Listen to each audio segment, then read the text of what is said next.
बोलो सतगुरुदेव की जय हो।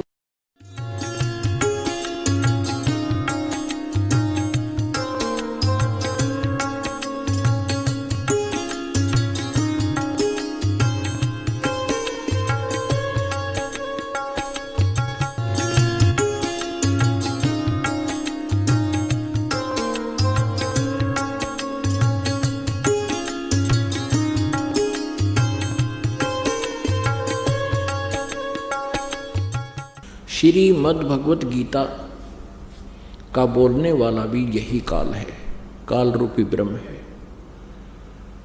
और श्री कृष्ण जी के शरीर में प्रवेश करके ये बोल रहा है। गीता जी अध्याय नंबर 8 के श्लोक नंबर 13 में ये कहता है कि ओम इति एकाक्षरम ब्रह्म व्यवहारन माम अनुसमरण ये प्रयाति तदंदेहम स याति परमाम गतिम। गीता ज्ञानदाता ब्रह्म अर्थात ये काल श्री कृष्ण जी में प्रवेश करके बोल रहा है और कह रहा है कि मुझ ब्रह्म का, माम ब्रह्म, मुझ ब्रह्म का केवल एक ओम अक्षर है, नथिंग एल्स, कुछ भी जाप नहीं करना। और जो उच्चारण करके सिमरण करता हुआ ये प्रयाति तो जंदेहम, जो शरीर छोड़कर जाता है यानी अंतिम श्वास तक मेरे इस ओम नाम का जाप करता है, स याति परमाम गतिम, वो ओम नाम से मिलने वाली परम गति को प्राप्त होता है। ओम नाम से कौन सी परम गति प्राप्त होती है? ब्रह्म लोक प्राप्ति होती है, ब्रह्म का जाप है ये। गीता जी अध्याय नंबर 8 के श्लोक नंबर 16 में कहा है कि ब्रह्मलोक पर्यंत यानी ब्रह्मलोक तक जितने भी लोक हैं वहाँ पर गए हुए प्राणी पुनरावृत्ति में हैं। वहाँ गए हुए प्राणी भी अपने पुण्यों को अक्षीण करके पुनर्जन्म के अंदर 83 लाख योनियों में कष्ट उठाने के लिए आते ही आते हैं। अब ओम नाम के जाप करने वाले कहाँ जाते हैं? ब्रह्मलोक में। श्री देवी पुराण कंसेप्ट को क्लियर करेगी और स्वयं दुर्गा जी इसका प्रमाण देंगे। देखिएगा, श्रीमद् देवी भागवत गीता प्रेस गोरखपुर से प्रकाशित है, आप इसको देख सकते हैं क्योंककि पवित्र हिंदू धर्म के अनुयायियों के पास ये सबके घर पे रखी है जो श्रद्धालु हैं, भगवान को चाहते हैं। इसके 562 पृष्ठ पर आपको ले आते हैं, 562 पृष्ठ ये लीजिए। अब देवी जी 7वां स्कंद है और 562 पृष्ठ है संक्षिप्त देवी भागवत। अब यहाँ देवी के द्वारा हिमालय को ज्ञानोपदेश और ब्रह्म स्वरूप का वर्णन। श्री देवी जी कहने लगी, पर्वतराज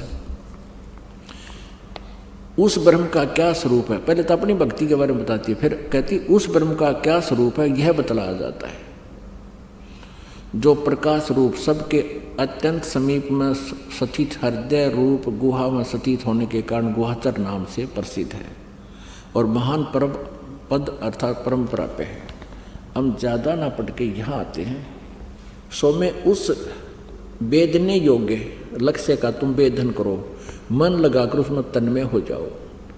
सो में उपनिषद में कथित महान अस्त्र रूप धनुष लेकर उस पर उपासना द्वारा तीक्ष्ण किया हुआ बाण संधान करो और फिर भावानुगत चित्त के द्वारा उस बाण को खींचकर उस अक्षर रूप ब्रह्म को लक्ष्य बनाकर वेधन करो। परवण यानी ओम एक अक्षर उसका नाम है, धनुष है, जीव आत्मा बाण है और ब्रह्म को उसका लक्ष्य कहा जाता है। यानी जीव आत्मा ओम नाम का जाप करे और ब्रह्म को पाने का उद्देश्य रखे, इसका सीधा सा अर्थ है।